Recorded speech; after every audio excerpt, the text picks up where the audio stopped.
Outstanding. Welcome to The Collective, where every conversation ignites a new perspective. Join us as we delve into the journeys of remarkable individuals, explore the art of growth, resilience, and the power of a shared mission as we strive to be better together.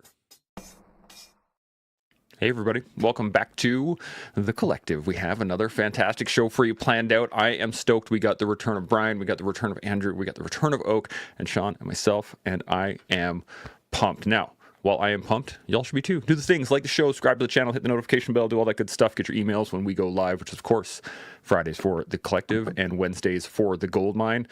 If you have any thoughts, questions, comments, anything at all, put them up in the comment section. We can hit those throughout the show. And if you're not already, make sure you sign up for the newsletter. That is the reinforcement loop. That way you can stay in the loop with all things collective and get a little piece of extra brain candy from Sean every week, which is excellent. Now, let's get some intros and then we can get right into the topic of the day. Brian, you're on top. Hit us up, 10, 15 seconds. Who are you? Where you come from? All that good stuff. Hi, Brian Churchill, coming to you from Los Angeles, California. I'm with the LAPD right now. Been with them for about 23 years. I'm also a Coast Guard reservist. Did a little time in the Army, and have a couple other little projects going on. But that's me. Just one or two things going on. I like it. Andrew, how about yourself? My name is Andrew Siepka. I am coming from Oahu, Hawaii. I am the head strength and conditioning coach on Marine Corps Base Hawaii. I am a Coast Guard veteran myself. I am also a business owner and dabbling in the speaking and writing as well. So kind of got my hands in a bunch of different things like Brian as well, but it keeps life interesting. So I'm here for it. That it does, especially when you're off running around like chicken with your head cut off. Oak, how's life out there? It's going well. I live here in Daytona Beach, Florida, retired lieutenant colonel from the Army. And now, like the other ones, I dabble in some things. I'm a keynote speaker. I have a published book, and I'm starting to work on my second book, and just started doing leadership development programs for companies out there. Bam, I like it. Sean, how's life out in the mountains? Yeah, things are good out here. What a freaking great panel, man. Hey? I mean, whatever we get into today, and it could go all over the place, which is part of the fascinating aspect over here on the podcast is none of us know where this is going to go today. But I love it because the panel's so legit. And by the way, I see that there's 3 Americans and only 2 Canadians. How are we going to make out on this one, boys? I think we're going to do just fine. Just fine. So I was going to say 51st state, but you know. Ooh, I'll leave that one. There it is. I mean, maybe just Alberta. I'm good with that too. We can leave Vancouver and Toronto where they were there. But let's dive into this. So this started. The topic of combat ready got kicked off from a previous podcast. We were talking in the background about kind of values and people that you either hold a value or you don't. You have a kind of a belief in that value, and I brought up the old adage, which is no combat ready unit will ever pass an inspection. No inspection ready unit will ever pass combat. And Sean was like, man, that's a good topic. We should throw that as a show. And I was like, I got the crew for this. That is you guys right here. So I want to get your guys' first thought. Do you think that is a true adage, or do you think that it is a slight misnomer? I'm going to start. Brian, you're at the top. What do you got? Yeah, I mean, look, I've got some pretty good stories from being inspected by complete buffoons, but at the same time, you need to have some sort of metric to make sure that your personnel are ready to go out the door. So I think it's a balance. Like you can be inspection ready, but the inspection, you shouldn't be training for the inspection. You should be training for the mission. And I'll go in real quick to the story. And I was new in the Coast Guard in a port security unit in charge of a shore security division with 40 or so police officers that are also in the Coast Guard. We're in this unit, and we're going out to train, kind of deconflict. We have LAPD and Anaheim PD and Vegas Metro PD, and so we all have to get together so that we know our tactics. And so we're going up to an Army base, and as we're heading out of movement. The inspector stands in front of our convoy and tells us that 3 of our personnel are red in dental, which is meaning that they haven't turned in their dental forms. And so we were not allowed to leave the base to go train because of this checkbox of dental. And my comment to him was, we're all going to die with beautiful teeth. And so, that's just an example of training for the inspection or having the inspection higher than your actual level of readiness. Yeah, that I'm sure we all have stories just like that from all of our careers. Andrew, what was your first thoughts on this?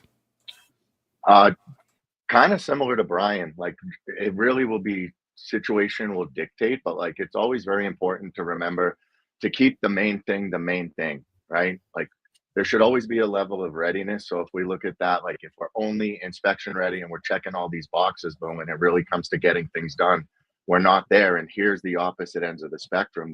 The intention should always be to walk as close to that center line as you can, because when we're on that center line, it's easier to pivot in the direction that we need to move without making too much of a drastic change. So that center line, in my opinion, allows us to make those slight variability changes that we need to either pivot left or right and kind of keep us in that state of readiness. It's almost like that head on a swivel, right? I mean, I was in a unit that was very operational. I spent a lot of time away. So I can say we were ready to deploy, but we probably weren't always ready on paper with certain things that were going on back home. But that's also why we had so many different support elements, and their main job and their main responsibility was to make sure everything else was taken care of so we could go take care of our responsibility. So when everyone's doing their job and everyone's being a professional at whatever that job is, usually things move in the right direction, but it's always trying to find those little holes or those little weak links in the chain that are eventually going to break. So it's really about being situationally aware and having that ability to pivot. There's always going to be work to do. There's always going to be work in the room. But if we keep them in an order of priority and keep the main thing the thing, and everyone needs to know what they're doing, that's usually a pretty beautiful thing. That's when magic happens. I could not agree more. I was thinking originally about like this difference between standards versus rules, and I'm excited to go into this. Oak, what do you got? What's your first thoughts? Yeah, I think that it's a pretty good analogy, but I think there are some exceptions to that. I think that you got to be able to meet standards, like Brian said. Whatever those standards are, and you got to have some way to say whether or not we meet those or not. But in the end, it comes down to getting results, and that's where I see the difference. Organizations that are only focused on the rules and looking good and making sure they can march right and wear their uniform exactly right, whatever, they usually don't focus on the getting the results piece of it when it comes down to combat, which is what the quote was about. And here's the difference is that those units that generally do better on that end of the scale, not the standard, the checklist side, inspection side, they understand that it's getting results, and they will do what they have to do, even if they haven't met some standard or something on the inspection checklist or look the best. They understand that at the end they got to get the job done, and that's the difference in the two types of units, I think. I am so digging this already. We're going to go down some deep rabbit holes for sure. Sean, what was your first thoughts on this? I like the adage as a cautionary tale. And so I don't think, to look at the two extremes, or maybe a better way of saying it, my approach would be to hybridize that adage. And the hybridization is based on the circumstance in front of me and what needs to be accomplished. And sometimes what needs to be accomplished is a certain reinforcement of the universality of performance as you stand there in a uniform. And I mean, let's make no bones about it. You can perform at a really high level, but you should be able to stand there and have a certain appearance to you that reinforces your professionalism, so that you, in effect, emanate professionalism from just simply wearing a uniform. And so I think there's certain elements of that looking good that are important. But it is, in my lifetime anyway, that aspect is always subordinated to the ability to perform. So you can show up looking like a schlep rock, but if you can kick that ass, I'm all about it. And so the careful balance between each moment and what is required is, in my opinion, the actual focus of this conversation. But it's such a broad area that we'll probably go all over the ice, so I'm looking forward to it. I could not agree more. My first thoughts on this were, I was trying to compare like field units, and I was looking at it from a very militaristic side of view, and the whole panel is military, former military, and I'm wondering, how do we take this adage and apply it to our life? How does the person who's never experienced life in the military understand what this adage means? How do we take it from a completely military context into our everyday life? So I'm going to go around the table again. Oak, I'm going to start with you. What do you think? Yeah, I think that it absolutely applies.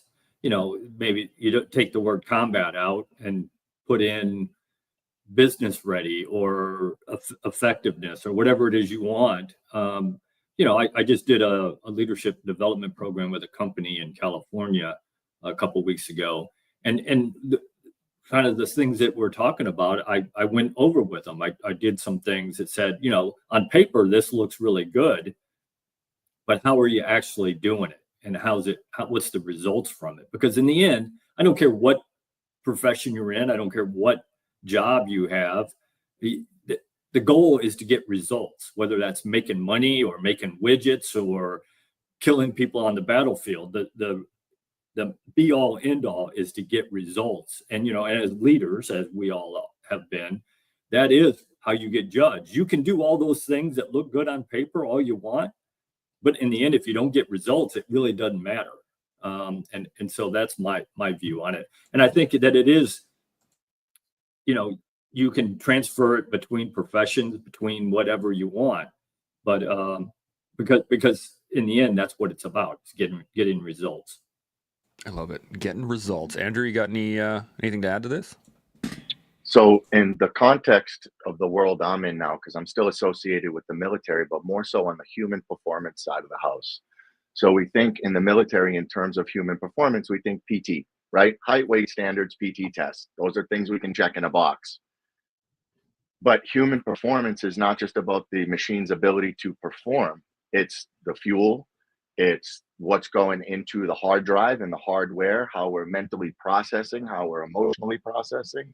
So these are things for me where I can now take an opportunity to say, okay, you're looking at this world that I'm in, at this checklist of A, B, C, and this is the physical side. So let's just say that's your car or that's your rifle. You have all the pieces of your rifle, but what happens if you don't clean your rifle? What happens if you put your rounds in backwards? What happens if you don't have your rifle zeroed? It's not gonna perform the way you want it to perform. So in turn, right, if you're looking at certain boxes and checking certain boxes, you're missing the bigger picture. Because when it comes to that performance, like Oak was saying, or like Sean was saying, we may have checked the boxes, but now when it's time to perform, we can't do anything but swing that thing like a club, right? Or in the context of even strength, because a lot of times if we're under load, we want to get stronger. Well, in this world, that doesn't mean repping out 1 rep max, you know, squats and deadlifts. It can sometimes, but what it really means is we need to create stability, because in the world of tactical performance, stability is strength. And if I only have you for 3 weeks, I can't make you biologically stronger in 3 weeks, but I can make you more stable, in turn, making you stronger. So what boxes are we checking, or what are we actually looking at? What priority are we putting things in? So I still take a lot of the context that I learned in those hard lessons and now apply them to the weight room, because the benefit I have, everything I do is sets and reps, and everything I learned on active duty was drilling sets and reps, getting it right, getting the fundamentals, and then speeding it up, and then starting to add variables to it to increase stress, to increase performance, to see what's going on. So when it's time to do the job, now it's just muscle memory because it's drilled in there. We don't have to think about it anymore. We've ironed out all the wrinkles, but we've actually put work into what matters, so we can say they're getting better instead of just checking the boxes and say they are, and then wondering why we spend so much money on skeletal muscular injuries every year because everyone's got bad backs, knees, and shoulders. I put a meme out a little while ago of the Army special, bad back, knees, and shoulders, now with tinnitus, and like it's a pretty common experience. What? Yeah, Brian, you got any thoughts on this? Yeah, as far as like translating this to any other aspect of life, any civilian organization or entity that you're a part of, I think it absolutely does, and I think it ties back to what both Oak and Andrew were talking about, but in terms of culture. And so I think a good way to set culture is to have those standards, and then a good way to make sure those standards are being held to are what are the values? Are the values making the mission, or the values checking off boxes for standards? Do standards equate to mission? Is that what the culture is doing, or is the culture just sitting to exist in these standards? And so I think that I look at the like my son's water polo team. I look at what they have going there, and there's a lot of these aspects where these kids are ready for inspection, but they're also ready to play and they're ready to win, and so they're still focused on that end mission. But they look sharp, and so I think at that young age they're still in that right sort of mindset. And I think as you get older, you slip down into this bureaucracy where people are entrenched in this one little thing that they do, and they lose sight of the bigger picture. So as long as that culture is still focused on that end mission and those results, then I think everything's in the right place. Ooh, I like that. Like getting too siloized, you'll lose focus of that mission. I'm liking this, Sean. What do you think? What do you got? So I'm just gonna throw a little more edge to what Brian just said, and you'll understand that pun momentarily. But Chance, I want you to start thinking about how to ask your question in a bit of a different way, because I think the fellas did a real good job of kind of covering the subject. So maybe I'll be able to tweak it somehow. So as Brian said, the young fellas on the water polo team, they are looking sharp and they're doing the part, they're performing. And so it's been my experience that if you're doing the job well, you'll eventually start to look sharp. You don't have to put sharpness in front of the job. You've just got to do the job, and the job will make you what you're supposed to be. If you really apply velocity and focus against anything, you'll start to look like it. And so you can't in your mind believe that you're a high performer and not look the part. The simple facts of life are this: that the harder you work at something, the closer you get to it, the more you become it, the more you look it. And it's a hard pill to swallow because it's such raw truth. Now, I'm not saying that if you want to become an Olympian javelin thrower, that that idea in and of itself is going to make you look like an Olympian by next week. It's a freaking long path to looking like what you want to look like. And that isn't just the physicality of it. It is embodying it so that when you stand on the edge of a pool, you look sharp. You look sharp because that's what you've been driving towards, and that is the result. And so that's just a little bit of an edge I wanted to put into that, kind of playing off of or adding to what Brian just said. So, Chance, sorry, can you just reframe that question a touch for a different maybe angle? Well, yeah, for sure. And well, I was thinking of, you and I had a conversation a while ago about drill, and you were saying that while it has its use, it could be better served. That time could be better served doing a different type of training. And I quite like drill, but it made me think of like the Marine Corps silent drill team. It made like the third ID that does the guard duty at the Tomb of the Unknown Soldier. That level of skill, that level of drive, that level of sharpness comes back to the mission, doesn't it? Does that, because the mission is to look that sharp, if that makes sense, versus be combat ready. Okay, I like it. So I think that just to establish a baseline, I'm not a big fan of drill. I was never a big fan of drill. I just thought I'd rather do other things than drill. But drill has its moments, it has its time, it has its importance. And you raised a perfect case study, Chance, in regard to a high performing ceremonial drill sequence or a organization that its sole focus is to represent the moment professionally through drill. And so whether it's drill on a parade square or business in a high tower, as long as a person is focused on executing to the best of their ability in that moment, I'm into it. And so drill has its place, in my opinion, for people who need that moment to start to begin to understand within themselves how to play this game of seeking betterment or pursuing excellence or understanding precision or being able to work with others in harmony or being able to take silent drill commands in a way that you now understand a different way of communicating. Drill in and of itself can provide things to some people that isn't provided in other mediums. Now, if you do enough of these things, enough drill, enough, jumping out of helicopters, if you do enough of these things, they start to Venn diagram over top of each other. And then that's a more three-dimensional person. That is a more capable person. And so someone who simply focuses on kicking that ass is missing out on someone who understands the beauty of working in a high precision drill team, which I have. It's cool because it offers you things in this that you actually need in that. I'm digging it. Chance, I think the key point of that is that, and I love that answer, Sean. I was a company commander for a basic training company, and we used drill not only because we had to teach them how to march and all that kind of stuff, but also just to instill some discipline. And then once you get the discipline instilled, now we try to move people to self-discipline because there is a huge difference, as everybody on this panel knows.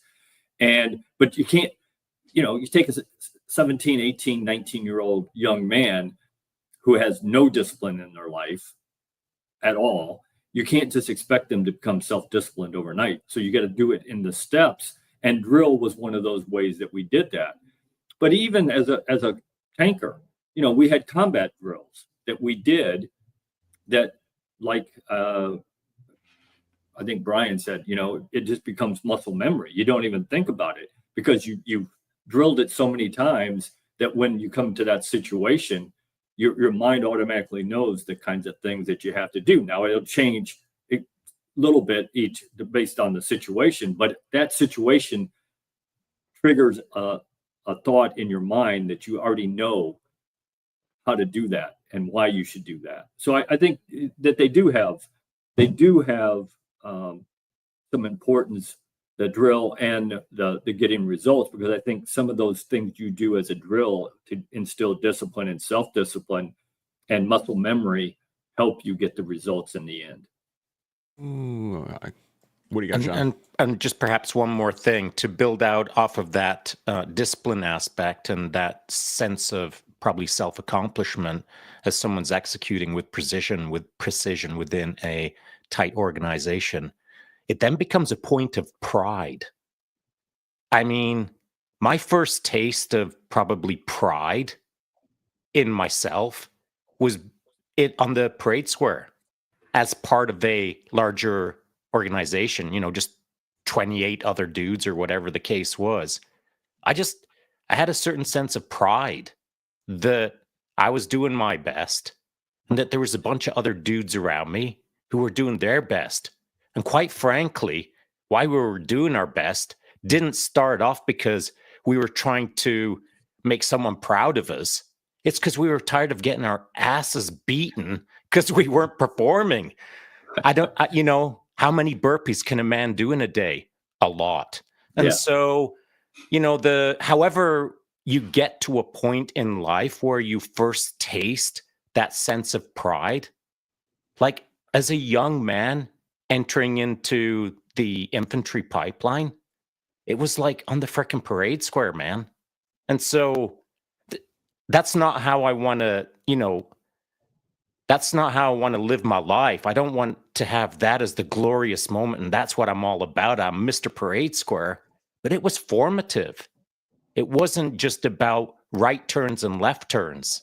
It was formative in the sense of, wow, what is that weird feeling called pride? So just a thought. I dig it. And I actually had a drill instructor who used to yell this at us while we were marching, and it was head up, chest out, arms breast pocket high, be proud of who you are and what you are a part of. And you could see in the formation where people would just kind of like straighten up just that extra little bit, and it was a great feeling. And there are some great moments when you hit a solid halt on the right time with the right music, and there is a crack and everything goes silent like that. That's a moment, and you don't get that very often in other things. Andrew, I saw you taking notes. What do you got? So everyone's just dropping bombs today, geez. But kind of to play off of what Oak and Sean were saying, and just to break it down in another way, if we have 4 phases to try to develop a skill, let's just say crawl, walk, run, sprint, right? And regardless of what we're talking about, we got to start at point A before we can get to point B. And there's a few steps we got to take. But the missing ingredient, I think we'll all agree with this, is effort, intention, and intensity. It doesn't matter if you do something if you don't do it well. It doesn't matter if you do something and your mind's not in it. It doesn't matter if you do something and you don't care about it, because you're not going to get the outcome. And when people perform that way, that's just as effective or infectious as the opposite end of that person who is intense, who is fired up, and not intense in a domineering way, but kind of like, hey, this is where we are. Let's get after it. Let's learn the skill. Okay, we got it. Let's push ourselves. Let's challenge ourselves. That's a kind of what Oak was saying between the two versions of motivation. That's an intrinsic motivation. That's an internal thing. And as a coach, that's an ingredient that I can't teach someone that. But what I can do, kind of like with what Brian was saying, is I can set a standard of what that looks like, and I can hold and maintain that standard, and everyone around me is expected to be at that standard. If you're in my facility, there's a flag right above the door that says hard work, everything is earned. That's it. I don't care if you're an Olympic caliber athlete. I don't care if you're an admin clerk. I don't care if you're trying to go to MARSOC A&S. You will give me the best effort and attitude you possibly have, and we will put this into the goal together, because I can give you everything else. But those are the things I can't give you. And just like all of us, we have all of these experiences in life. We can pour into people. We can give them all this stuff. But if they do not take it and apply it and learn how to kind of use their throttle to figure it out, because this isn't a 1 month, 2 month thing. It's a 10-year, 20-year lifetime thing. And you got to really enjoy the whole process of getting knocked down, getting back up, learning how to pivot. And if you can't learn how to enjoy this, it's going to be a really rough go for you, because the truth of it is we can apply all the tactics to readiness, but when life comes and Murphy's Law hits, something's going wrong, and we're going to learn from it, right? So you got to accept that, and you got to accept the fact that you have to want it. And there's people out there who want it more than you, and there's a lot of people who say they want stuff, but to do it is a totally different thing. But for me to do the things I've done in my life, I've had to show up and I've had to try. I've never been the best ever at anything, but I've tried. So it's made me outlast, and I've learned how to modify. So I just keep going, right? And it's just learning and applying lesson after lesson after lesson, and just enjoying the fact that this is a marathon and not a sprint.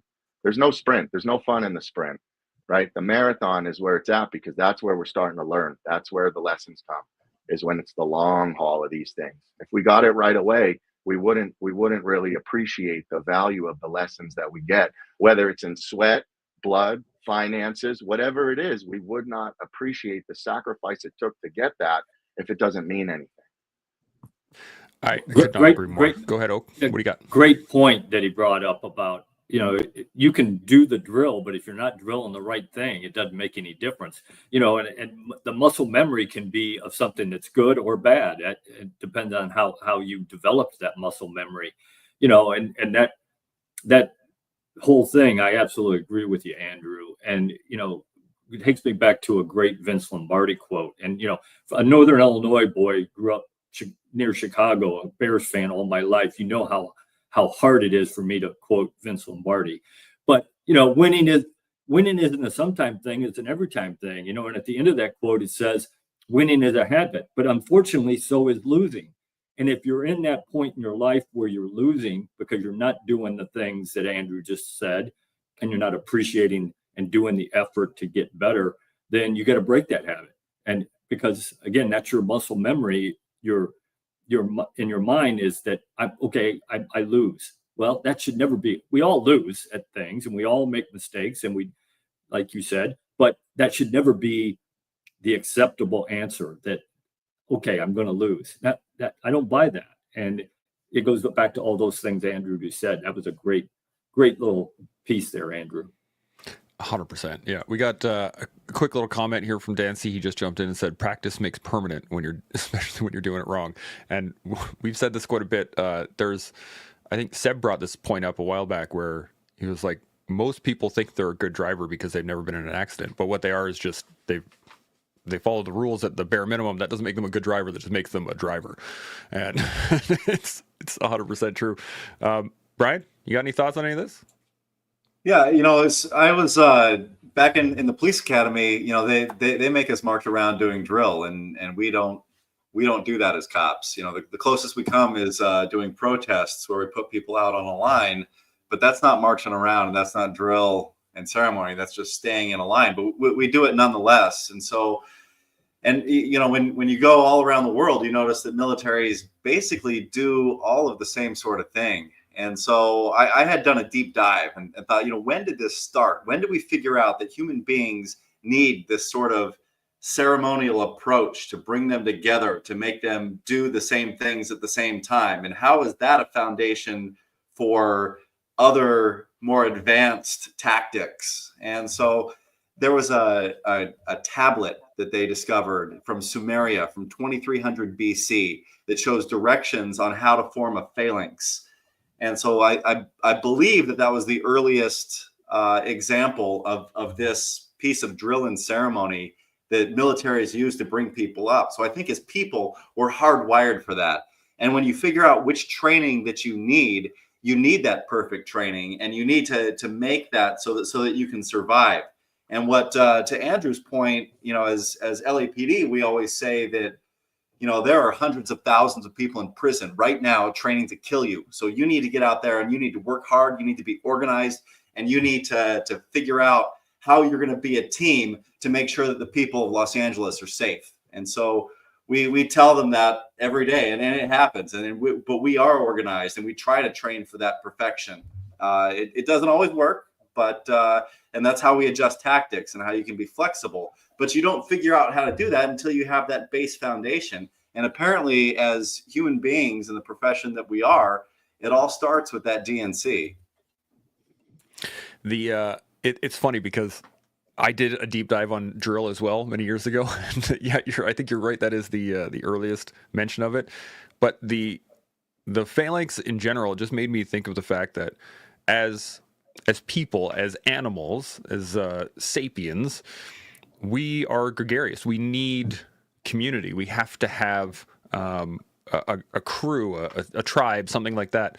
Similar to in combat, if you're by yourself out in the field, good luck, because it's going to be very hard for you to survive. But if you have a team of guys, if you got even 4, 5 guys, 400 guys, whatever it is, and you guys know how to work together, I mean, special operations teams are awesome examples of that, of small stacks of people being able to do tremendous things. And I'm loving where this is going. Sean, you got any additional points on this? I do. I didn't know that about the stone tablet. I had no idea that was, I've never really thought to look into it, quite frankly. That's fascinating, by the way. And as you were saying that, so thanks for bringing that point up. As you were saying that, Brian, my mind instantly transferred to, well, it's not just drill, of course, it's martial arts, the upward rising karate block as you kind of work through certain katas in Shotokan karate, or you work through this kata in that martial art, or you learn this form in that particular style. And so as human beings, we have lots of different practices or systems or protocols that have been in place for eons. And so all of the things that really move the needle, like drill as an example, or martial arts as an example, all of those things are useful because they move the needle. But there are practices that people can engage in that not only don't move the needle, they move the needle backwards. And so it's maybe not a bad opportunity to talk about the use of time, a person's time on this planet, which quite frankly is short. And so how do you use your time to move the needle for yourself and for those around you? And that those around you is not just an inner circle directive, it is more of a broader footprint directive. So how do you prioritize your time? Do you think about moving the needle, or do you just think about doing things? And those things can be jumping on your phone and doom scrolling forever and a day until you defeat Candy Crush. And so what did that accomplish for you? Well, the square root of zero. But more importantly, what did it accomplish for everyone around you? That's the lost opportunity. So going back to drill, on a parade square by yourself, which I have done in between breaks of sprinting around the parade square because I was a bad dog. So on a parade square, you can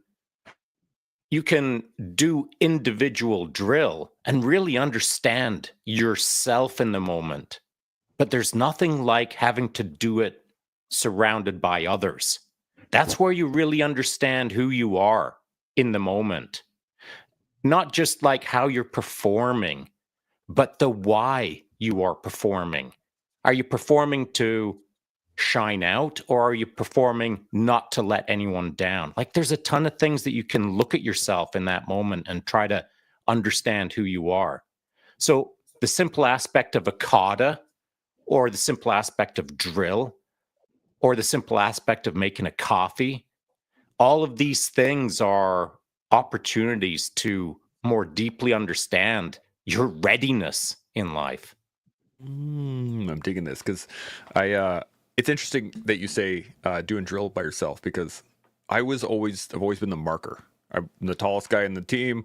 I'm always in the front, and I always thought, and I believed that when I was on the parade square, especially, I had to perform for everybody else. So because everyone else is taking their timing off of me where the marker is, so I had to make sure that my stride was right. I had to make sure, and to the point that I wanted the smallest person on the team to be able to maintain the stride with me rather than extending or shortening. I wanted to keep it consistent. And that being able to perform for the team, perform for the people around me it's a big deal, I think. And most people don't get an opportunity to do that in life. Actually, I have one of my students on the mats. He just finished his first tournament. It's the first time he's ever competed in anything. It's the first time he's ever been part of a team. He's never experienced that, and he's in his 40s. And not to disparage him in any way. It's just that some people don't get the opportunity to really be a part of a team like that. You guys got any thoughts on that? Brian, I'm going to come to you. What do you think? Yeah, I mean, I thrive in the team environment, and you talk about what drive. I try to be excellent in everything that I do, and the people that work for me depend on that. The people that I work for depend on that. My family depends on it. But I think that one of the driving forces for me has always been, what am I doing every day to make a positive difference in people's lives? And so sometimes I lose a little bit of sight of that. I'm mostly in an office at this point in time, reviewing things, stamping things, signing things, and sending it on. And so it's kind of tough to keep that the granularity, that feeling of that tangible feeling of actually helping people. And so that's kind of how I ended up in South Sudan on that project, where I had a small team of guys that I had worked in the White House with, and we decided that we're going to go out there and we're going to help some friends, and we're going to start an agricultural project. So we have that tangible way of making a difference. And again, everybody's driven by the same thing. It's helping people, excellence, and making the world a better place. And so keeping focused on that. And again, you break down like anything else. It's a small series of tasks, and you have to meet those standards. And if you meet those standards, then you get to see tangible results. And so for me, that's what it is. And that sort of thing requires a lot of discipline. I work overtime with LAPD. I use the overtime money for South Sudan, and all of a sudden people are growing sorghum and mangoes. Like it's a pretty amazing A to B thing. And that was, I don't think that I would have the sort of discipline to do that had I not had sort of that military foundation to work from. I got a question on this, but I want to go around the table before I do that. So I'm going to come back to you in a second here. Andrew, you got any thoughts? So I definitely thrive in a team environment. I do much better in a team environment, but I think that's also because I push myself as an individual. But there were certain things when I was on active duty in a team environment that I was doing that were very performance-based for others. There was a lot of times I felt like I had what we would call imposter syndrome. Like, man, do I really belong here? And it would force me to, in some ways, be very reckless and get caught up in the other sides of that lifestyle of just living fast. And like some of you guys know, that eventually led me into a stay into a psych hospital, which pretty much put me as a solo guy on the parade field. I went from being in a team environment to stripped from the team environment to all by myself. And I started to realize that even though mentally I was, weak in that moment, physically I was strong and fortified, but spiritually I was not rooted. So that's something that for me over the last 13 years has been a major cornerstone, or actually I'll just say the foundation is within that spiritual fitness for myself and attaching that to a strong why, because there were certain things that I was doing, and looking back at it now as a 40-year-old man, I can see it clearly. So when I am with my Marines, when I'm with my sailors, I'm there to uplift them and empower them, but I also know what to look for. So I'm there to find those little things and have those moments to be like, hey, brother, you okay? And just notice those little things, because for me, there was times in my life where that's what I needed. But as a young 20-something-year-old man, I didn't know how to ask for it. So I just drank and ran around and was crazy. And then it led me to, oh no, now what do I do? And one of the ways I help to try to empower others now is, regardless of the units that we've served in, right? We've all learned things through our service, and you don't have to serve. You don't have to compete to necessarily get those things, but we can take the lessons and mentor and apply them to people where they are in their lives to make them realize life is a battlefield. Life is a war. So how are we going to fight this war? Because whether you want to admit that you're in one or not, you are, and it's coming. So what are we going to do to be ready for that? And there's only so many things that we can do. And that's why this brotherhood is so important. There's checks and balances with each other, because even being on a panel like this, like I can't be having conversations with you guys like this if I'm not doing what I'm doing, and vice versa for any of us. Right. So it's like, in a way, being in a network and surrounded by high performing men who are also honest and authentic and real is a major driving force to continue to be authentic and real, because that's what people need to see. It's not the shiny things and the ribbons and the medals and all this. They need to see that we know how to lose, and we know how to turn a loss into a win over time, and what that looks like. That's another great point. I got so many things I'm writing down here. I can't. This is awesome. Oak, you got any thoughts on this? Yeah, I too. I was always a member of a team sport. I played baseball, basketball, football in high school, and then I joined the Army. The ultimate team sport. So and I think one of the things it taught me, and I think it teaches most people who are play a team sport, is that you're part of something bigger than yourself. It isn't just you. you have obligations to the other people on the team. You have responsibilities to be the best you can be, which leads you to that other quote that I love by Vince Lombardi that, perfection is unattainable. But if you strive hard enough for perfection, you might hit excellence. And that should be your goal, is to always do the best you can do. And understand that the best you can do today may only be 70% of the best that you did yesterday, because of life, you got issues, people, family problems, whatever it is that causes you not to be quite as good today as you were yesterday. And I think that the key to it is that, for me, it's two things. Always ask the why. Why am I doing this? Kind of go into Sean's thing about, am I doing this to better myself and my organization and my team, or am I doing this for selfish reasons or just to waste time? And then the last piece of that, which I think none of us do as well as we should, at least I know I don't, and I make an effort to do it, and I'm sure I don't do it as well as I should, is the daily reflection piece, because that's how we get better every day. I try to end my night every single night the same way. And the last thing I do before I put my head on the pillow is I reflect on that day. What was I supposed to do? How did I do it? And how can I get better at it tomorrow?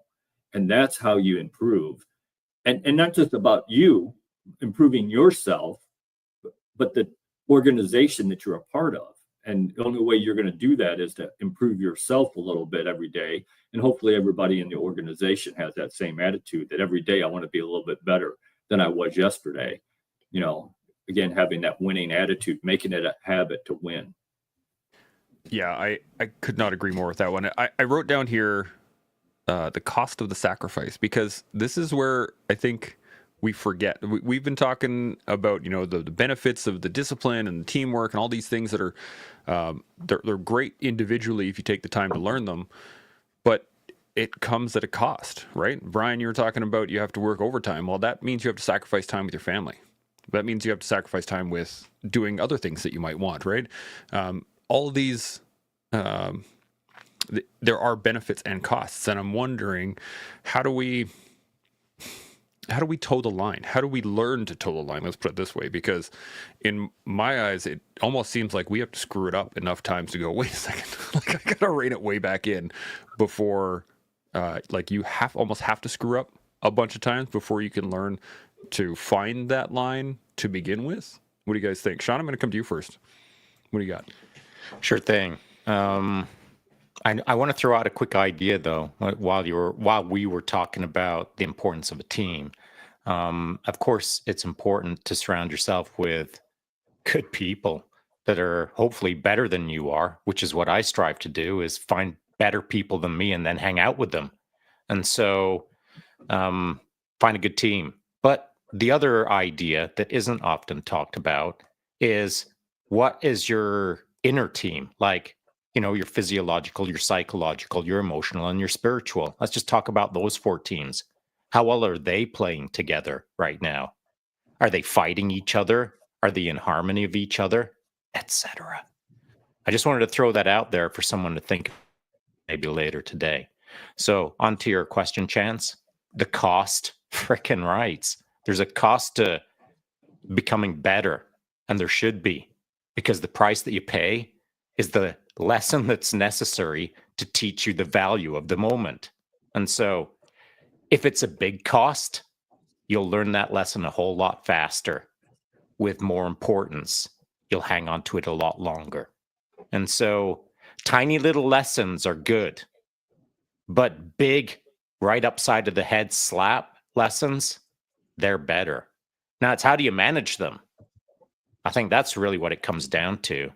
If I told you that you could have 10 bonkerific lessons that make your head spin around 3 times, and those 10 lessons will put you into a position in life where it's the life you want, or do you want 1,000 smaller lessons? Think about that. Do you want 10 frickin' nutso lessons, or do you want 1,000 smaller lessons? And those are your only choices. It's binary. You can't choose 500. There's no hybridizing. It's 10 or 1,000, baby. That's a good question to chew on throughout the day, because if you haven't ever dealt with one bonkerific challenge, you don't know how to manage those other 9. And if you get 3 bonkerifics into it, I start thinking, now I've only got 7 left, and I've learned enough over the last 3 that I think I can face those other 7 head on with a bit of a grin, with a bit of a sneer. That's kind of how I work. But not everyone works like that. And so you kind of got to think about who you are to some degree and how you want to learn how to manage this journey called life. Because there's so many ways to do it. But in all of those ways to do it, none of it counts, really.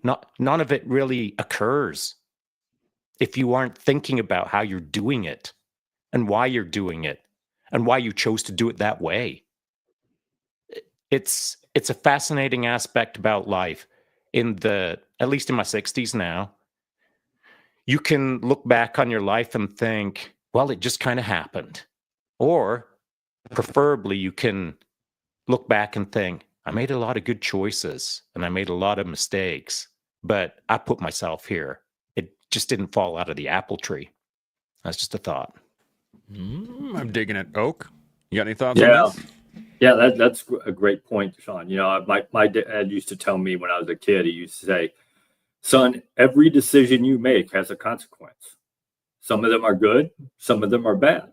And you need to get to the point in your life where you're making decisions that give you good consequences. He said, until you get to that point, life is going to be pretty rough on you. and I absolutely agree with that. And I think, I think I understood the question you asked, Chance. How do you balance the cost versus, spending time with your family, spending time doing some other things that you want? And it always used to drive me nuts when some 4-star general would get up on a stage and tell me about life and throw out there, you got to have work-life balance. And I said, yeah, right. Like, that's how you made 4 stars. Let's not kid each other. Now, you do have to have some kind of that balance. And the way I came to it, and everybody's, like Sean said, everybody's a little bit different. I realized that in my life, in the jobs I had and the positions I had, I didn't get to say when I was going to deploy for 9 months or a year, or go to the field for 30 days at a time, or whatever else I had to do that I didn't have any say in. So I came to the realization that when those things happened, I had to do them. And I did them as best as I could, and still tried to at least stay as much in contact with my family as I could. When I was home and I had that opportunity to be home, then my focus was, I'm going to my son's baseball game. I'm going to my daughter's soccer game. I'm going to the recital. We're going to go out and do a family weekend. I took advantage of those times and made my focus, so they knew that at that point they were my focus, because I never knew the next time that I was going to be gone and I wasn't going to be able to do that. So that's how I kind of came to my conclusion of cost benefit versus spending time, because I want to win. I want to be the best at whatever I do, and I'm going to put the time in. And my wife will tell you, much to her chagrin, probably sometimes that was much more than she thought I should put into it. But I want to win. I don't care if I'm playing old maid with my 11-year-old granddaughter. I want to win. Okay. And so I'm going to put the effort into it. But you do have to, at some point in your life, figure out what that looks like when you do have a family, when you do have other responsibilities other than just yourself and the organization you're a part of. I hope that helps somebody. Yeah, that makes perfect sense. I mean, I remember being a single guy in the shacks when I was first in the military. You're a young private and you're just ready to go. You're up for basically anything because you have nothing but time on your hands. And I think that might be a crucial point of this, is that as you age, as you start to take on more responsibilities, those things start to stick a little bit more. Because I had to learn this the hard way. I started working the Canadian Walk for Veterans. I started doing advocacy. I started my thoughts were never here at home. So even when I was home, I was helping, I was doing something else. I was always like da da da da da, and I was never there in that moment, like you're saying, Oak. And I think that's such an important piece, is that I now know that I have to do that when I'm in those. Brian, we learned the hard way, like you said. Oh God, do we ever? Sometimes you got to be raked over the coals a couple times. Brian, you got any thoughts? Well, it's tough, and I don't think that I always get it right. My wife spends a lot of her time angry with me. So, but my kids are doing really well. So I guess the jury's out on that. They're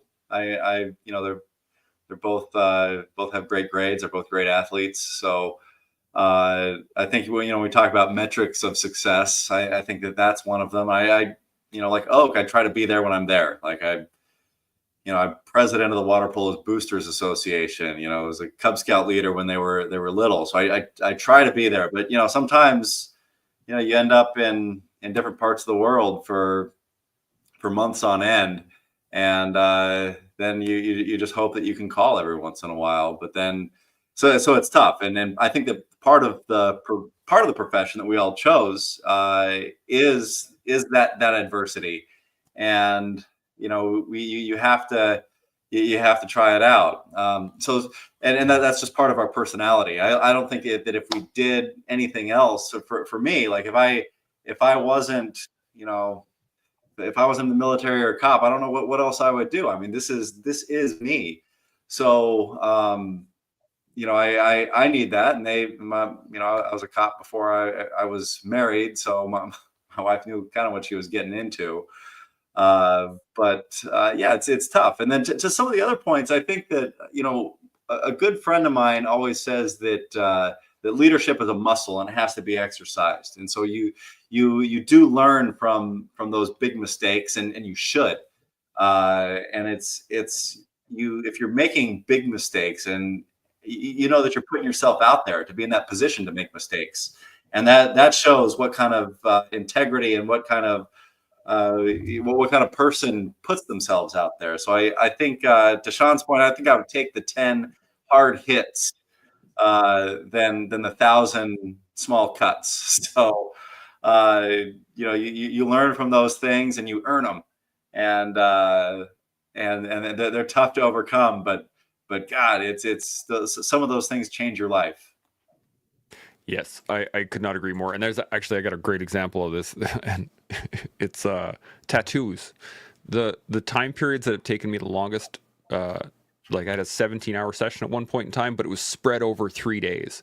And that third day sucked the most, because it's just like the constant on raw flesh and that death by 1,000 cuts really played into it. But then I had like a 6 or 7 hour session on one piece just to get it done.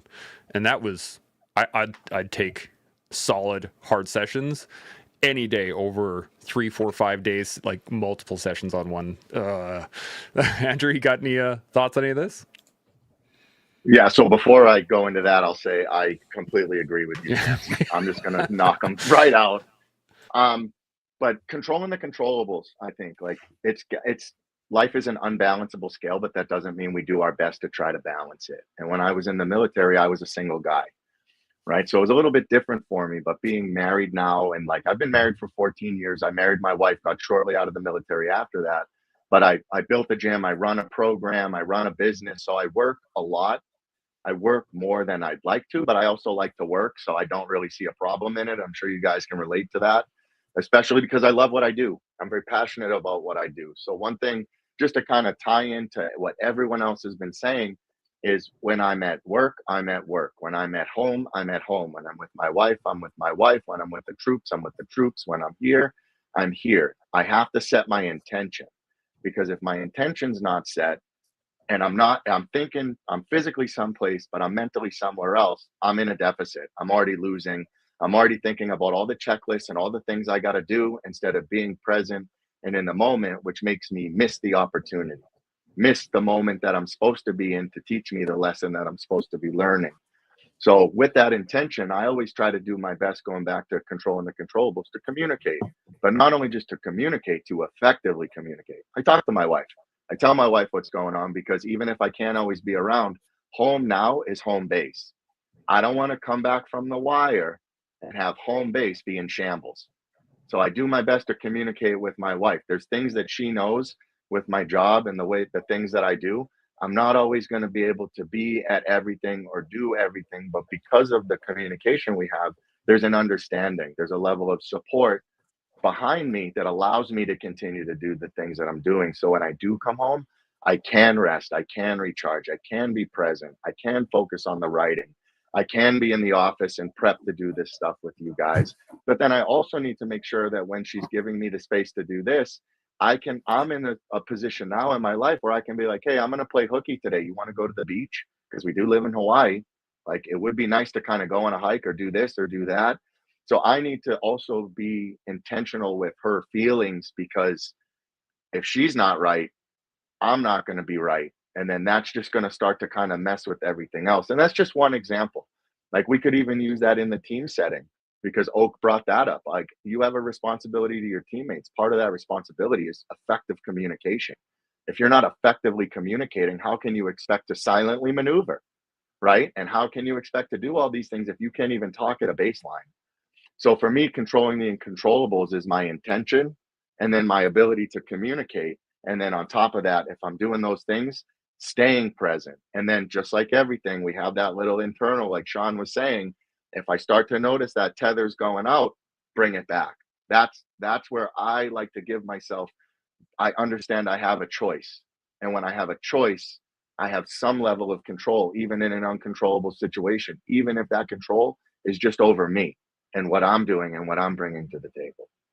And then hoping that that kind of sets, going back to that standard, sets that standard for everyone else to now have the opportunity to rise to it, because a rising tide raises all ships. But the caveat to that is, how long is that anchor chain? Good questions. You're I gotta say, you're dropping bombs really. Since you started writing more, you're hitting these like great lines at the end that are just fantastic. So keep it up. I love it. Thank you. I appreciate that. Yeah, man, no problem. Now I'm gonna hit Sean here in a second, but I want to ask where it goes wrong, because standards are great, and it's good to have rules. It's good to have regulations. It's good to have things that we can measure, but where do we screw it up? Because we've obviously all screwed it up. Where does the challenge lie in maintaining a high standard without? I guess, where does the challenge lie in maintaining a high standard? Let's go with that, Sean. What do you got? I like it. So, all right, we've been talking about, or Andrew just came out of discussing the idea of being present with whatever the moment is that you're in. And throughout your day, you can be in several different environments, several different moments. And so if you're being present in each moment, I'm going to throw the question back to y'all. And that is, if you're present, what are you as? What are you in that moment? And I'll give you my answer. We'll see where it goes. Every moment that I'm in, I'm trying to be who I am. And I've done it long enough that I know who I am. And at my core, I'm a freaking warrior, baby. Now, whatever that means to anyone else out there, that's for them to decide. But that's what I've been telling myself for a long, long time, because that's what I feel in my core. I can't call it anything else, because that's not what I am. I just am what I am, and I know it, and I live it. Now, how that plays out in the world around me, it plays out in all kinds of different ways. Doesn't mean that I'm always showing up like large and in charge and slamming my fist on a table. It plays out in lots of different ways. More often than not nowadays, it plays out intellectually rather than physically, though I do try to keep my hand in the game. So if isn't in the moment as to who you are in the moment, you probably don't even know who you are. Like, you probably haven't defined yourself. You haven't given yourself that label. Are you a warrior? Are you a philosopher? Are you a wizard? Are you a, slap on a label? But if you don't have your label, then how are you present? That's my question back to y'all. Bam. I love it. Oak, what do you got? Yeah, I absolutely agree with that. You got to know who you are, and that's who you have to be. It goes back to somebody mentioned, being authentic and being real. And I think that the people can quickly figure out if you're trying to be somebody you're not, or if you don't know who you are. And like you, Sean, I consider myself a warrior. Funny story. I actually got told by a full bird colonel one day that I had to stop using the word warrior because it had negative context. I said, sorry, I'm not going to stop. There's a reason I retired a lieutenant colonel. But I think that's the key. And, to me, it goes back to what I always try to go back to and ask the question, why? Why am I doing what I'm doing? Why do I want to do what I'm doing? And because if you don't ask that question, why, then you're going to and know who you are and what you stand for, then you're going to take shortcuts to get where you think you want to be 5 years from now, 10 years from now, 20 years from now, pick a date, doesn't matter. And I see it all the time where people don't know who they are and they don't know what they stand for. And they take those shortcuts because they think that's what they need to do to get ahead. And when they get where they want to be, they don't like who they are when they get there. And that doesn't do you any good whatsoever. That's when you end up doing things that cause you more problems in the end. And if you just stuck with your guns, be who you are, understand what you stand for, and don't change, no matter what. And that takes personal courage. Because if you don't have personal courage, then the first time you come to one of those decision points where I can do the easy thing or I can do the hard thing that may not really get me where I eventually think I want to go, you're going to do the easy thing, and you'll pay the price in the long run. I'm digging this. And I was thinking about this the other day in the fact that a lot of times we look at choices as binary, as an easy versus a hard thing. But I think there's a third option, and that is the right thing. And I think that's a mixture of both. I always assume that the hard thing is the right thing. But you're absolutely right, Chance. Well, and the reason I bring it up is the fact that I always did the same. I thought that I'll just do the hard thing first, and I'll just smash my way through it, and I'll figure it out. And that has led me down so many negative aspects of my life, things that I had to learn of just like, man, that was not smart. Or I'll do something and my wife will be like, have you thought about this option? And I'll be like, no, I had not thought about that. Maybe I should just go with that one. Right? Because sometimes the easy thing is the right thing. Sometimes the hard thing is the right thing. And I think it's an interesting point on that one. But Brian? Well, what do you got? I do think that the hard thing is the right thing in every single instance. Interesting. But what you're suggesting, Chance, is probably correct if you hadn't taken that or created that liminal space before you made your decision and taken a moment to think about what's the right thing for you. Like, the right thing is the hard thing, but you just hadn't taken enough time to think about it more fully to understand that the hard thing was the right thing. And so oftentimes the hardest thing to do is take the time to think about the thing. We want to rush forward. We want to punch through it. We want to do the hard thing right now.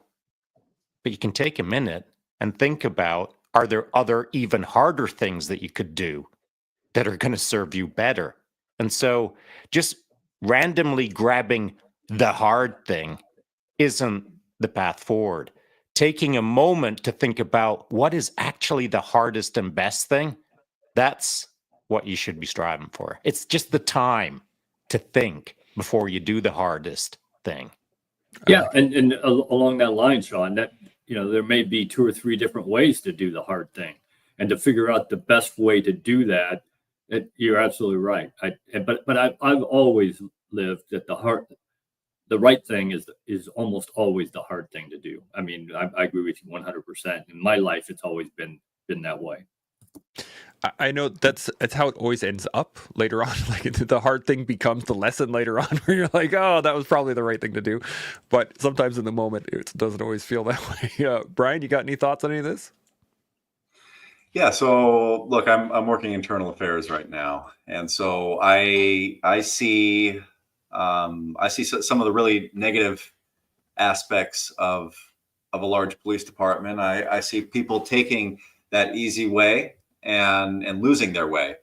We had a recent scandal that ended up in the news, and it was a supervisor, a sergeant that was leading a unit, and he was putting pressure on the wrong thing. His sole focus was getting guns off the streets from gang members. Right? That's a good thing to do, but he put too much pressure on his guys, and his guys weren't skilled enough or knowledgeable enough in the law to do the right thing. So they ended up violating people's rights, and they did this as uh, sorry, my Ian, be quiet. uh, so they ended up doing the wrong thing, and they're being prosecuted because of it. So the case is ongoing in court, and they're going to pay a very heavy cost for doing that wrong thing, for making those wrong choices. And it comes down to the easy thing for the supervisor. The easy thing for the supervisor to say was, yeah, go out and get guns. But the harder thing for him was like, hey, guys, let me teach you a little bit about the Constitution. Let me teach you how to do good police work. Let me teach you how to run these investigations. Let me teach you how to actually get guns out of the hands of gang members so they stop shooting members of the public. But he didn't do that. He put the pressure on these guys, and they're going to pay for it for the rest of their lives. So doing that right thing is, every single day you have to do that right thing. You have to make those hard choices. You have to hold that moral compass. You have to make sure that you know who you are, and that who you are is putting yourself in that right position, and to move the right answer forward, even though it's the hardest answer. I wonder then if we're just misrepresenting whether it's a hard thing or an easy thing, and it should just be the right thing rather than any distinguishing whether it's hard or easy. That's another point of this as well. Andrew, you got any thoughts? I do. So, just kind of like the rest of the guys in here, I definitely consider myself to have a warrior spirit, especially as I've transitioned from uniform deployments and just having that will and tenacity inside myself and really seeing what that warrior spirit is. But to play off of a question Sean asked earlier about kind of the four internals of what's going on, I want to paint the picture of a stool. So all four of those legs are the four internals on that stool. It's pretty important for those four legs to be of the equal length, correct? If not, then that stool is not very beneficial to us, whether it's a small annoyance at a restaurant where we keep doing this whole thing, or we get completely flipped over and put on our back, right? So it's very important to make sure that those internals are even keel. So we have that maintained balance within ourselves. I think when we have that, it allows our decision-making process to be better. But I want to play a little bit with what you guys are saying between easy or hard, because in my experience, I've learned choose your hard. Because if you take the easy road, it ends up harder in the long term. If you take the harder road, it's easier in the long term. Kind of going back to what Sean said with the club or the cuts. I'd rather take 10 clubs than a death of 1,000 cuts, because that's going to just be so painful in the long run. Or like you said, Chance, with the multiple days of getting tattooed and you pretty much feel like hamburger meat, right? And one thing to think about that, there's multiple ways to navigate what we're doing. So there's multiple ways to skin a cat, but the one thing that they all have in common is they require a sharp knife. So the question I ask, right, is are we even operating with that sharp knife? Do we even have the tool or the instrument necessary to now perform the task? Because in that context, if your knife is dull, you're going to have a really hard time skinning that animal, right? So kind of making sure that we have everything we need prepped, so when the time comes, we can make the best decision in that moment. And then we're okay with the choice of what comes and the consequence we have to go. Because if we look at it as choose your hard, well, they're both hard. I'd rather take it hard quick and learn through that hardship than be like, man, this is pretty good. And then all of a sudden have my stool get knocked over or whatever it may be. So I try to frame it as that. Like, and I'd rather just rip that Band-Aid off, get it off quick, because in my experiences, when I tried to take the easy road, it led me to the hardest road of my life. But also that was the blessing that allowed me to really start living who I am in that authentic person, what that really means for me, and then now living that out the best of my abilities. I don't always get it right, right? But the only thing I can ask of myself is, am I authentic with what I'm saying? Am I speaking from a place of conviction? Yes. Okay, then that's what matters to me. That's my why. That's the direction I'm going to go on. And I'm okay with however hard this road is, because in here, that's where I'm supposed to be. That's where I'm called to be. So I'm going to stand my ground. I'm going to stand firm. And whether I'm moving an inch or a mile, I'm going to keep that movement going as forward as I can, the best that I can, with the effort that I have. If that battery's at 70%, I'm still giving 100% effort. If that battery's at 100%, I'm giving 100% effort. If that battery's at 30%, I'm still giving 100% effort.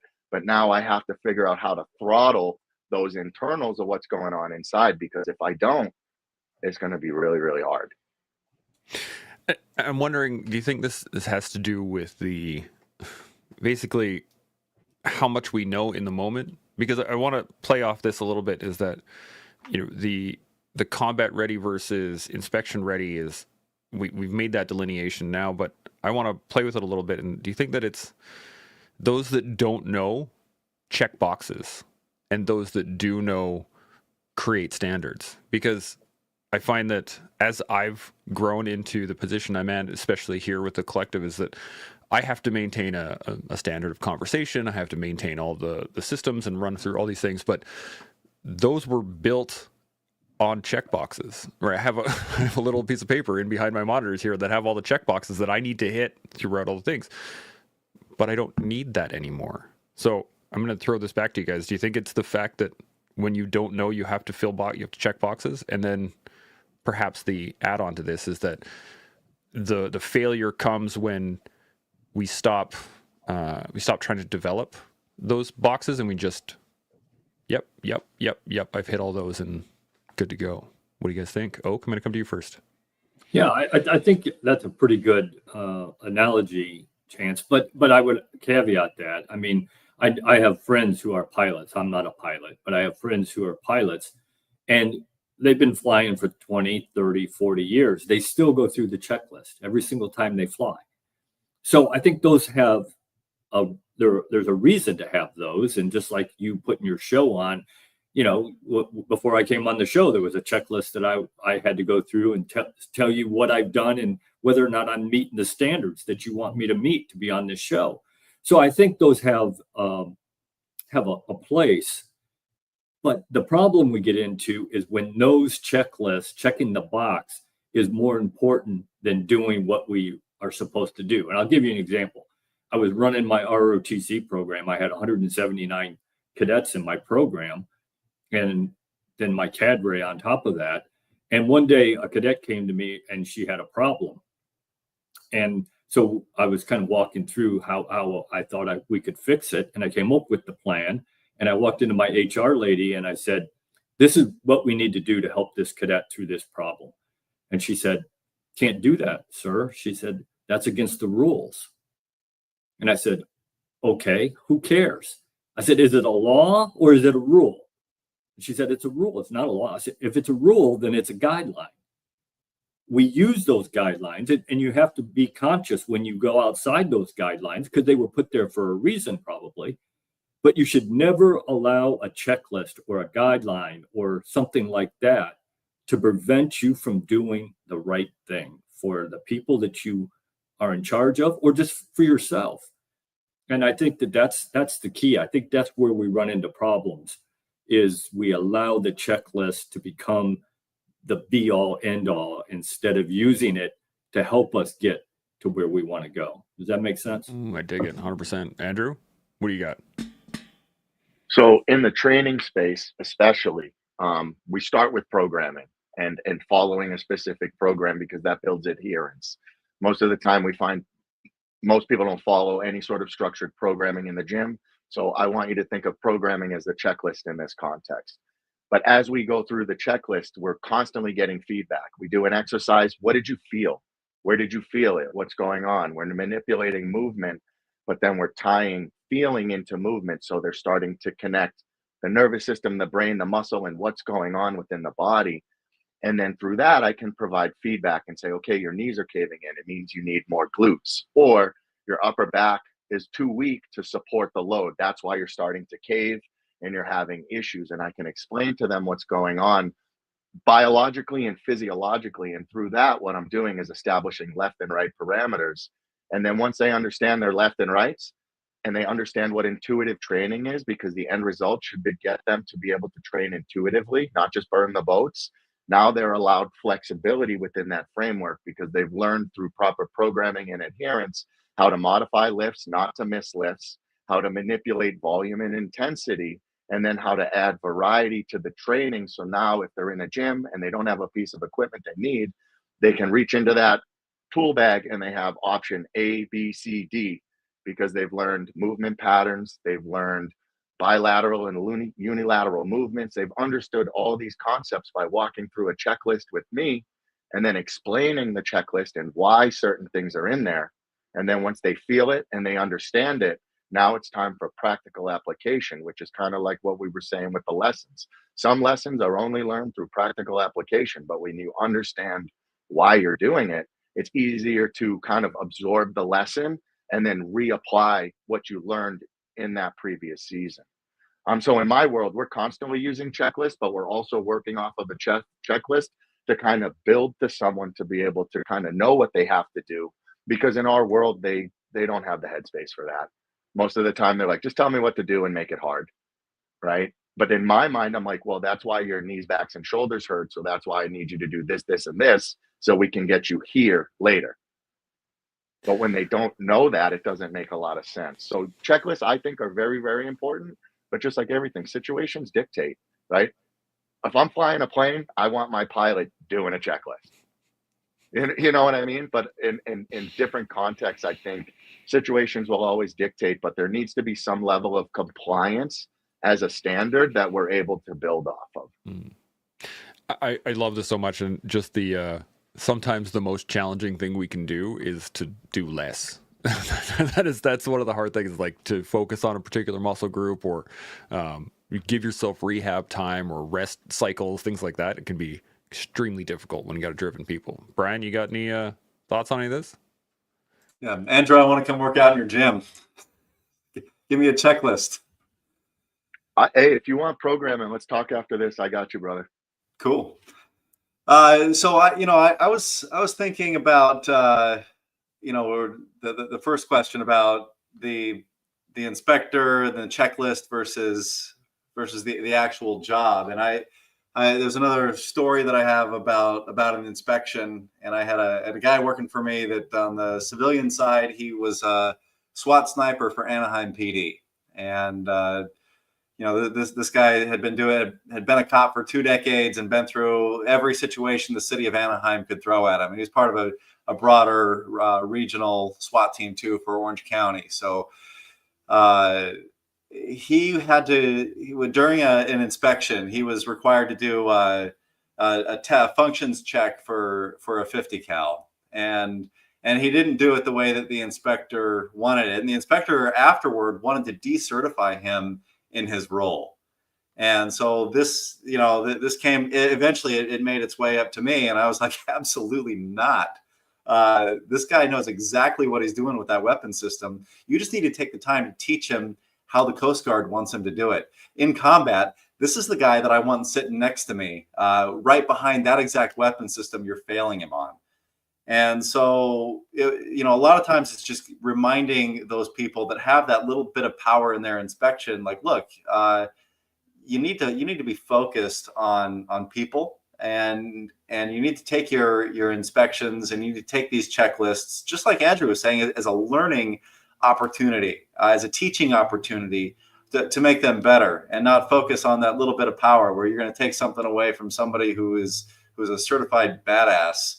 And it just again, mission focused. It's going to make everyone better. And when you're starting off in something, you need those checklists, you need those standards. But once you're an expert, you should be recognized as an expert. And so part of the inspector's job is to understand who's at the beginning and who's at the end of their career, and what label of knowledge skills and abilities do they have, and what sort of application should I be applying this checklist? So those are the thoughts that I have for that. But it's really personality based, and getting people in the right headspace to do the right thing. I'm really digging this because I think that's an excellent point in the fact of who is it that's checking the box? Because I mean, if it's us, are we checking the box on ourselves? Are we saying, yep, this is good to go? Or is it someone checking the box on us that we have to perform for a certain way? And this is fantastic. Sean, what do you got? I saw you rile up when he was like, sniper. I like. Well, what I was thinking is like, it's a bit of a different twist to this subject. I mean, I'm going to take us on a bit of a tangent, but I think it's a good tangent, to be honest. So, given that we all have experience coming up in a rigid system that is hierarchical and teaches processes in a, to some degree, standardized way, I think that all of us have faced, and actually all of us have been taught to maybe believe that checklists, as we all drove a lot of our life off of, checklists are great, but checklists are to almost the letter of the law. They're almost so, they rule the moment that it's all about checklists. And here's why I think that happens.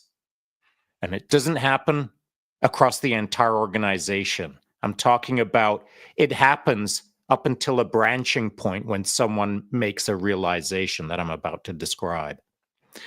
Anyone who holds the checklist as the letter of the law, or holds the checklist as the epitome of how to move through the moment, generally has never been taught how to think deeply, how to think with great granularity, how to think perhaps a little bit bigger, a little bit more out of the box.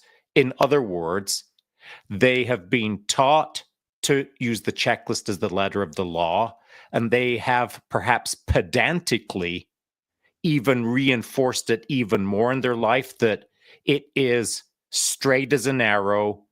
The checklist runs the game. But that's not how a successful life is run at all. And the deeper you think about that, the richer your life will be, the more capable you will become. And so in large institutions, I've found, or I've observed, that the more checklist focused a person is, certainly the more they're going to struggle later in life, as the complexity of transitioning out of those institutions begins to become a reality.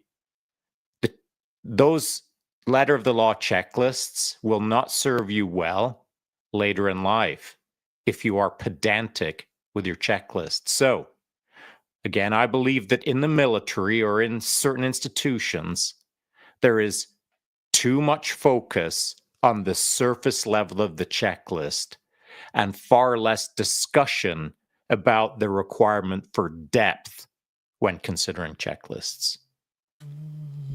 I'm going to go around again. Andrew, what do you got? I keep thinking of square watermelons. So in Japan, they have square watermelons, right? Because they're easy to stack. And the way that you create a square watermelon is you put it in a plexiglass box. So it still gets all its nutrients that can be fed through the box. It still gets its light.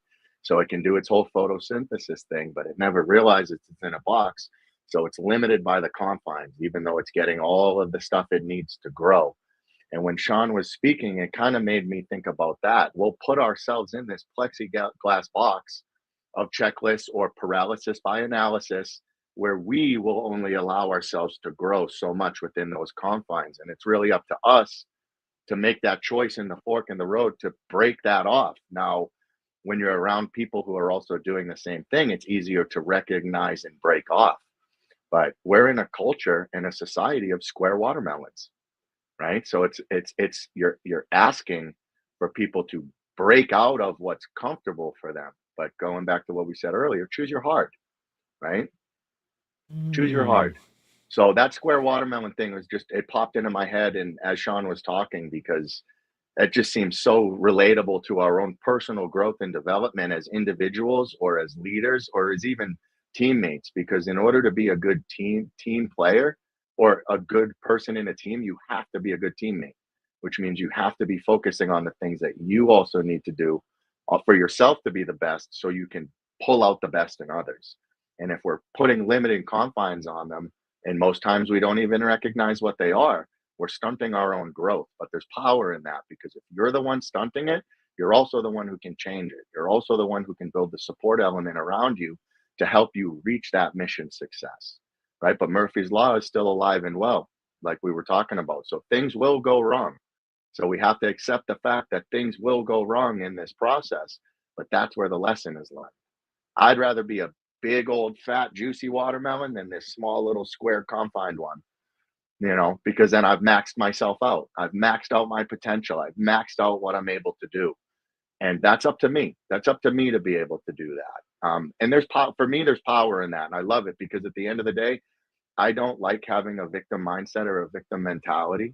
And there was periods of my life where I did have that, but I had to make that choice to change and shift and alter that. And like I said, that's where I really began to start living. So I want to challenge everyone with that. Where are your own limiting self-beliefs? Where are your own limiting confinements that you're putting on your own life as you're, saying, I wish I had this, or I wish I had that? Well, what are the things that are stopping you from achieving it? And most of the time, it's a lot smaller than we realize. It's the death of 1,000 cuts that's limiting our confines instead of that big bam, bam, whack of the club a lot of the times, and that's why, to bring it back, I'll always take the club over the small cut, because that's going to stop the growth, because that consistent pain over time in that way, just like Chance said, you're like, wait, man, I'm 3 days. I'm good with this. Like, never again. I'll take the 6-hour session over the 3 days every single time. So, however we want to cut this thing up, limiting self-beliefs, we confine ourselves into these space, but we all have the same air in our lungs. We all got the same blood. We all got the same heartbeat. It's the drive that separates us. It's the willingness to continue to engage that separates all of us. And I've noticed when I reflect on that and I build off of that within myself, and I'm putting that out into the world, that's usually what comes back to me. That's all I got. I'll tell you who's taking a death of 1,000 cuts right now. It's Brian. Yeah. Brian's taking it. He's taking it right up in the grill. Every time someone walks in front of that camera, I was like, good on you, Brian. Good on you. He's doing a really good job, though, just maintaining his composure. We can all see it just itching in the back of your brain, though, Brian, for sure. Now, I have a thought on this that I want to kind of pass around real quick, too. This perhaps the separation between the checklist and the nuance is the freedom. It's the removal of the box. And I think that's what scares a lot of people, is that all of a sudden you have the freedom to do anything, and I don't even know what to do with that. Oak, what do you got? Yeah, well, I think the part of the problem that, like Sean was talking about, with institutions that put the checklist above getting the results, and I think a lot of leaders do that, they're on this end of the scale where it's authoritarian, micromanaging, do it exactly as I tell you to do it. And a good way to get to that point is with checklists. So exactly. But my argument is this, that end of the scale, there is no creativity that happens. So why would I'm going to sit there and wait for you to tell me how to do it, when to do it, and what to do. And I think that people gravitate toward that because they're afraid, because they don't want somebody to make a mistake, because they don't want to make a mistake if they're the ones using the checklist as the be all end all, because they don't want to think outside the box. They don't want to come up with a new way to do it. The other end of the scale, that's where creativity happens, where you finally reach that fork in the road, like Sean said, and now you start to understand, okay, the checklist was important, but why was it important? And now we move beyond having to go through all that checklist and maintain it exactly as it is. And that kind of goes, I think, to Brian's check. He establishes a checklist, but he explained why we have the checklist. So now they can always go back to the why. If I can't follow that checklist exactly, why did I? And now I can make substitutions for things. and do things, still accomplish what I needed to accomplish, but I understand the why now. And I think that's the key. And I think that institutions and people who are checklist oriented, that they don't want any deviation from it, are people who are afraid of mistakes, either from the people they're leading or themselves. I think you're hit the nail on the head, that one. I actually have an example of this I was using when I was coming up with the thought process for this show, was the fact that when I was overseas, I had a section commander who he wanted me to cut my time fuse with the same safety standards as Canada. So that means we had to do like our time plus 0.3 of a meter, which would add, a couple of minutes onto these fuses to burn. And him and I had to have a conversation. I was just like, no, man, if you want me to blow a hole in a wall or something, that's going to be like a 10-second charge or maybe a 20-second charge. Like I'm not giving you 3 minutes to sit there in front of a wall. That's just bad tactics. But for him, he had to have it as like, no, this is Canadian safety standards. This is the way it is. And I'm like, dude, we're not in Canada. So, sorry, but that's just not going to happen. And it eventually served me well when I had to do a couple of charges that were fast. But at the same time, he was absolutely right that like safety standards are there for a reason. So I'm digging this conversation. Brian, you got any additional thoughts on any of this? Yeah, I think Oak struck a chord there. I exist in a massive bureaucracy of the city of Los Angeles, and there's a thing I think I talked about it during our last talk, which is Pornell's iron law bureaucracy, where you have the institution that lives for the bureaucracy and not what the objectives of that institution are. And so I think the checklist is like the root of that bureaucratic problem. And so if your bureaucracy is not living to serve what your objective is, then your institution is never going to adapt to what it's supposed to do, because what it's supposed to do changes. You look at the nature of government, you look at the nature of any private institution. If you're not adapting with the public, you're not changing, and you're gonna end up dying at the end of it because of these checklists, because of these bureaucracies. And so again, it's going to be up to leaders to say, no, okay, this is what we're doing, this is the why. And those people that aren't able to think past those checklists, that there's a place for them, but it's not in the position of leadership. And so it's about picking those leaders and picking those people to put in the right positions so that your organization doesn't die because of a checklist. And there are many organizations that have died over a checklist for sure. Sean, you got any additional thoughts on this? I do. So checklists do have their place and time. And so I want to focus on that aspect right now. And I think where checklists can go wrong is when the person doesn't understand how or why they're using it. And so you can take a checklist and treat it as a simple veneer of you checking every single box, either mentally or physically, and giving it zero thought. In effect, you're basically floating across the top of the checklist. Or you can use the checklist to connect to the moment. And so it's that connecting to the moment that I think is important when it comes to checklists.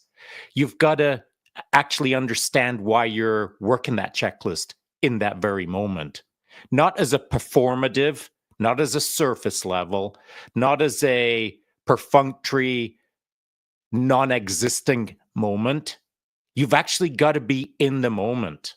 You've got to be checking it off, understanding what it represents. And so, quick example. Next week, I'll be on Vancouver Island at Operation Pegasus Jump. I'll be jumping out of perfectly good airplanes with a bunch of the old bro images. Before we get in that plane, we'll do something called a dirt dive. Now, I've done lots of jumps. On paper, it should say that I don't need to dirt dive.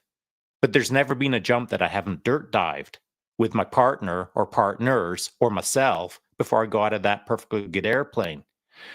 It is the checklist of the moment that you can screw up or you can gain from. Here's the example. I'm going to dirt dive out of a plane, probably with a friend of mine called Tim Turner. And as we're in our position moving around on that dirt, we'll be looking at each other, performing a sequence of events. And either both of us can not be in it, or both of us can be in it.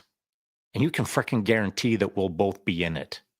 And so that checklist moment has now become a communication moment. It's now a shared human moment. It's now me looking at another dude in the eyes as we're doing that. And we are in it to win it. It is a mindset. It is a mentality. It is a way of life.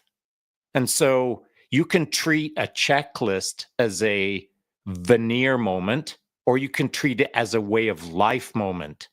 And for me, it's rarely about the actual checklist, and it's all about what the moment and the checklist represent. And so focus on the moment rather than focusing on the checklist. And if you can focus on the moment deeply, well, frickin' win-win, baby. Yeah. I'm conscious of the time, and we're almost at 2 hours here. So I have one more question, and then I think we'll get into some final thoughts here. And it's based kind of on what you're going on, Sean, is that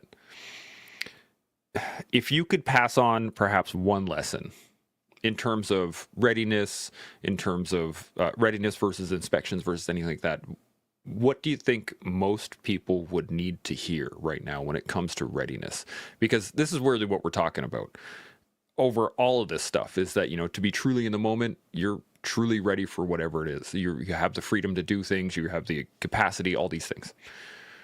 But what do you think, what would be one lesson to help everybody out there that somebody could take from today and be like, man, I can apply this to my life right now? Brian, I'm going to come to you first. What do you think?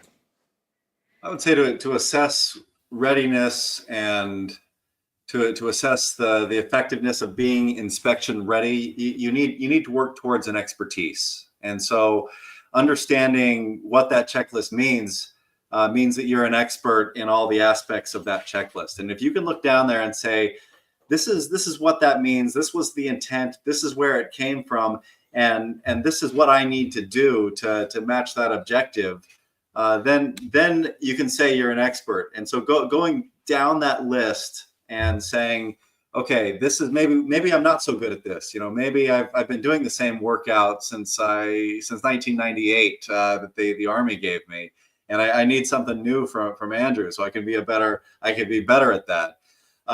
Or if it's as simple as, you know, maybe I don't know this weapon system as well as I should. Maybe my paperwork is not as good as I should, and I need some more clerical support so that my people can get out of the door. And so recognizing where you have your expertise, recognizing where you need to bring in an expert so that you can actually meet that readiness, and understanding the broad operational landscape that you exist in is going to help you with being actually ready and inspection ready at the same time, because inspections are necessary. You have to have that metric to be able to move forward, to show that you're ready. But you also need the leadership to know what that checklist means, what that inspection means, and how to best support your people in going out that door so that they can stay alive when it really matters. I love it. I love it. Andrew, you got a point for anybody out there? I would say you have to establish your why. There needs to be a strong why attached to it, because if you don't know why you're doing something, even if it's as mundane as a checklist, it's not going to be done with the right intention. And in my world, right, where we kind of explained programming as that checklist, if we're using checklists and we have to use them, tie-ins equal buy-in. If we can tie it back to the why, if we can make them understand why, we'll get the buy-in on why it's important. And now we're not just checking boxes. Now we're not just doing stuff. We're finding more opportunities to get better by exposing the weak links. So find your why, because that why is going to be kind of that compass rose that points you in that right direction of where you need to be going. I love that. That's a great analogy. Oak, you got any points for anybody out there? Yeah, I love Andrew's thing. We've mentioned the why, I don't know how many times a day, and I think that's true. Going back to Sean, if you're not paying attention to if you're just checking the boxes on a checklist and not understanding why you're doing it, not in the moment, I guarantee you almost every single airplane crash that's ever happened had a checklist that was completely filled out. Every box was checked. What was it really? Or was it just physically checked? Were they in the moment to figure out why I'm doing this checklist? What's the why for the checklist? And in my opinion, it's the result. It's mission accomplishment. Whether that's on a battlefield or whether it's in a corporate setting or a sports team, whatever it is, you got to get mission accomplishment. And I think that's the focus, and that means that you're going to have to adapt things, and things on that checklist may have to be changed or ignored in this situation because the result is what matters. And that I was lucky enough as a young, I think it was either a senior captain or a junior major, and I got to listen to General Hal Moore talk. Probably one of the greatest combat generals this country's ever produced. And I heard him say something that kind of hits home here to me that I think kind of goes with this. He said, life is not like baseball. It's not 3 strikes and you're out. If you try something and it doesn't work, you try something else. And if that doesn't work, you try something else. And if that doesn't work, you try something else. And you keep trying until you get the result that you want. And that may mean that you have to go away from that checklist to make those things happen. But the end result is what matters, not the checklist. Bam. I love it. Sean, you got any points for anybody out there? Yeah, I do. So the checklist of life is a 24-hour cycle that I apply for my entire life. Once I got taught how to play this game of life as a infantryman and then going into special operations, once I kind of understood how this whole thing is done, I just never stopped doing it. Like when I roll out of the bed in the morning, combat ready, by the way. Like if I've got to punch a hole through the wall 3 seconds out of rolling out of bed, it's going to happen. There's going to be a hole in the wall. And as I'm walking over to brush my teeth, if that assassin jumps out of the shower or whatever, he or she is going to get it. That's how I approach life. Someone asked me on the sidewalk here in Roslyn just yesterday, hey man, how come I never see you with any photos on your Instagram page where you're holding like a big old rifle? And I just looked at him square in the eye and said, because I don't need one, man. Because I am a freaking weapon. And I paused 2-3 to see where he was going to go with that. Because not too many men hear that. Because not too many men are confident saying that out loud. But I am, because I believe it. And here's why. Because I live it every day. I live my life like a warrior. And I train as such. And at the drop of a hat, I can go in a split second. Whichever direction it goes, I don't care. It's go time. Good, let's go. But that's not what I seek. That's just what I'll live. I'm living my life like a warrior, prepared for whatever comes my way. I don't need checklists because the checklists put me where I am today. So my thought that I would throw out there to everyone is you can have all the checklists in the world, but as you look at yourself from a inspection perspective today, you look at your life as you are inspecting your life. Are you truly ready to go? Are you truly combat ready in the sense of physiologically, psychologically, emotionally, and spiritually? It's rare that that is the case. We all have areas to improve upon, but the one thing that you should not have to improve upon is your conviction to improve, to get after it, to kick that ass, to seek your best every 24-hour cycle. If you do that often enough, if you fix your mind on that simple aspect of, I want to become the best version of myself today, the rest takes care of itself.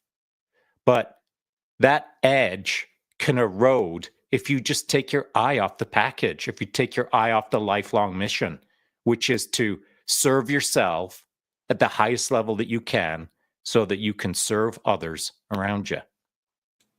Bam. A chance, I Yes. think to add to that, because that's a great answer, Sean, is honesty. You know, you can do all the reflection that you want about where you are in life and am I good, but if you're not honest, you're wasting your time. That is a great addition to that, because yeah, you could very easily. I was going to go into this right here up on the top of the screen. Every moment, do your best every day. You can say that all you want. You can check that every day. Be like, yep, cool, I did it. I did my best every day. But to truly every moment, do your best every day takes cognitive thought, takes processing, it takes the freedom to choose that every single day. Now I know, Oak, you gotta run, so I want to run through some final thoughts really quickly here, but before I do that, I just want to say thanks, guys, because this has been awesome. So Andrew, Brian, Sean, Oak, this has been wicked. Anything still burning in the back of your brain? Anything bubbling at all? I'm gonna start with you, Oak. What do you got? Yeah, first of all, what a great show. I think, I think this is my third or fourth time I've been on your show, and my favorite one by far. I loved it. Loved everything everybody had to say. I think, I'm just going to go back to what I really believe is that you got to be authentic. You got to understand why you are here and why you're doing what it is that you're doing, and then stay true to yourself. Be honest with yourself. Are you doing things just to help you, or like Sean said, to help not only yourself but also the people around you? And because I'm a huge believer, and somebody mentioned earlier, are you making a difference in this world? And I'm a huge believer that's why we're here, is to help make a difference in other people. And if that's not why we're here, then why are we? At least that's my view. So stay honest with yourself, understand your why, and then try to every day live that why. And I think you're going to do okay. I love it. Brian, any final thoughts? Yeah, I again, thanks for letting me be a part of this. It's really great. It's really great to meet both Oak and Andrew. So, final thoughts would just be put yourself out there, and every single day you should be throwing yourself out there to help people, to make yourself better, to live out what your core values are. And so, if you're not doing that, then you're missing out on opportunities. So. I try to live my life like that every day. Sometimes it doesn't work. Sometimes maybe I just want to sit on my couch, but that only lasts for about a couple hours. I get bored. So I got to put myself out there, help people, do the right thing. And I think we'd all live in a better world if everybody was focused on that. Yeah, I totally agree. There's so many times I was on leave and I'd be like, oh, I'm going to do absolutely nothing. I'm going to totally relax. And it'd be like 20 minutes and I'd be like, nope, okay, I got to go do something. I got to get out of here. Andrew, you got any final thoughts? I would say, regardless of what it is that you do, whether it's, serve your country, go on deployments, you're a businessman, you're in college, you don't know what you're trying to do, whatever it is, wherever you're at in your life, you need to commit to the decision that you made and work towards perfecting that. Because like we talked about, none of this stuff is done very quickly. It's done painstakingly, time over time over time. And one of the things that we have to sit or accept is that pain is a heck of a teacher and a motivator. Even if it's just like, dang, I don't want to feel that again. So I'm going to do whatever I got to not feel that again. But you have to commit, because the second things get hard, if you're not committed, it will get exposed. Yes, it will absolutely. Sean, you got any final thoughts? Yeah, just that we started off the show talking about the importance of understanding that life is kind of a hybridized approach. You shouldn't be just focused on the aesthetics of the inspection, but you can't forget the importance of being inspected. So there is importance to parade square drill, but there is also the importance of being able to kick that ass. And so I think what I want to leave everyone with is the two have to coexist. You have to expose or inspect yourself every day. You have to. You have to see if your drill is on point today. And that's only by keeping a really cold, calculated, hard eye review on your daily performance through reflection or through metrics. Either way, you've got to see what it's all about, what you're all about that day. Are you performing the way that you're talking? Or, in other words, deeds, not words. And so you need to inspect yourself on the daily, but don't get lost in the inspection, because you've got to push the envelope. You've got to push the pace. You've got to push outside of your box with creativity and curiosity and passion and purpose. And so don't be a square watermelon, but don't be a parade square warrior. Find a way to coexist these two things to keep yourself honest, but keep yourself growing. Bam. I got nothing else. This has just been an absolutely fantastic conversation. I don't have anything to add. So as we all continue to learn, build, and grow, we'll see y'all next week. Chimo. Chimo. Thanks everybody for watching and being part of the collective. If this has sparked any thoughts or resonated with you, let us know in the comments. Don't forget to like, subscribe, and share. Your support helps us grow and keeps the conversation going. We'll see y'all next time.